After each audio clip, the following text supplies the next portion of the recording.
Caller, you are live on the air. What's your name, comment, and or question? Hey, what's up, man? It's Matt.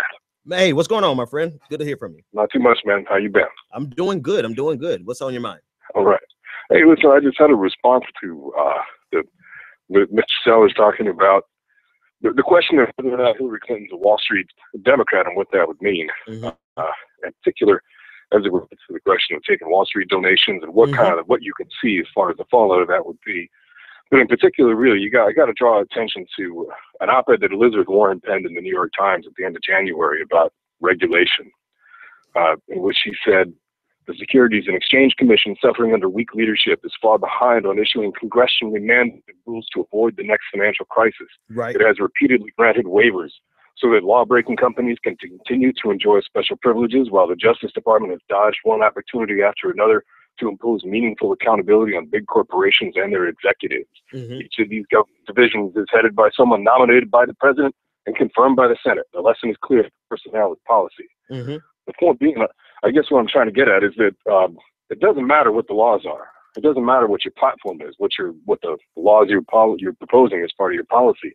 If you don't appoint people who are going to enforce them in a really strong way, then the companies and the corporations get away with whatever they want. And I think that really is the kind of thing that those of us who look at Hillary Clinton and see the money she's taken from Wall Street and are concerned about it, that's really the mechanism by which that could happen. I love President Obama. I have so much respect for him myself. But in this area, I think it's simply a matter of philosophy, perhaps, that if you believe you can trust the bankers to regulate themselves. Yes. Absolutely. I think you're making a big mistake. And we know if Bernie Sanders gets in there, he's going to appoint people that are going to go after them hammer and tongs. Right. And that's the point, man. Listen, thanks so much for the call. And listen, thanks for your patience, man. I know you were on hold for half that conversation. Yeah, no. Hey, man, my pleasure. Great to right. Thanks, man. I agree with you. That's when I realized that Barack Obama wasn't going to be the transformational president that I hoped that he was. And listen, nobody in my listen. I give you room to say whatever you want. I'm not going to try to challenge you on what you believe, but nobody is going to convince me that Barack Obama isn't somebody that I'm going to always have respect for and cherish and remember Barack Obama. However, all that being said, from day two, when he appointed Timothy Geithner to be the Secretary of the Treasury, straight from Wall Street, I knew then the jig was up. I knew there was not going to be any transformational moments in this presidency, not the progressive transformation that we were hoping for.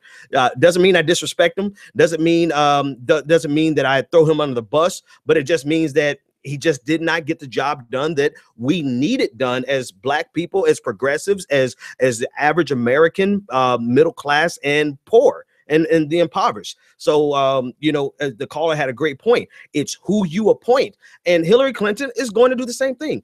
I wish I had more time with Bakari, but I hope you guys understand that, he got a call from the White House in the middle of our conversation. So, when he comes back on next time, we will unpack some of those things that Hillary Clinton is going to do the same thing Barack Obama did, which is to pack people in positions that are from Wall Street.